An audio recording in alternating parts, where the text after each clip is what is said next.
ضیاء محی الدین کا 91 سال کی عمر میں انتقال۔ کس بیماری میں مبتلا تھے؟ کیا خدمات انجام دیں؟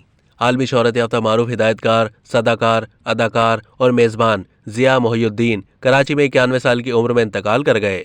ضیاء محی الدین طبیعت کی ناسازی کے باعث کراچی کے نجی اسپتال میں زیر علاج تھے۔ ضیاء محی الدین کو بخار اور پیٹ میں شدید تکلیف کے باعث اسپتال میں داخل کیا گیا، جہاں پر الٹرا ساؤنڈ کیے جانے پر معلوم ہوا ہے کہ ان کی آنت میں خرابی پیدا ہوئی ہے، جس پر ان کی آنت کا آپریشن کیا گیا۔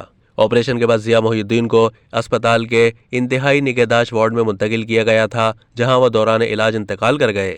ضیاء صاحب 20 جون 1931 کو فیصل آباد میں پیدا ہوئے۔ ضیاء صاحب کے والد کو پاکستان کی پہلی فلم تیری یاد کے مصنف اور مکالمہ نگار ہونے کا اعزاز حاصل تھا۔ ضیاء محی الدین نے 50 کی دہائی میں لندن کے Royal academy of dramatic art سے اداکاری کی باقاعدہ تربیت حاصل کی۔ 1962 میں انہوں نے مشہور فلم لارنس آف عربیہ میں یادگار کردار ادا کیا۔ ضیاء محی الدین نے ریڈیو آسٹریلیا سے صداکاری سے کام کا آغاز کیا۔ بہت عرصے تک برطانیہ کے تھیٹر کے لیے بھی کام کیا۔ برطانوی سینما اور ہالی ووڈ میں بھی فن کے جوہر دکھائے۔ وہ براڈ وے کی زینت بننے والے جنوبی ایشیا کے پہلے اداکار تھے۔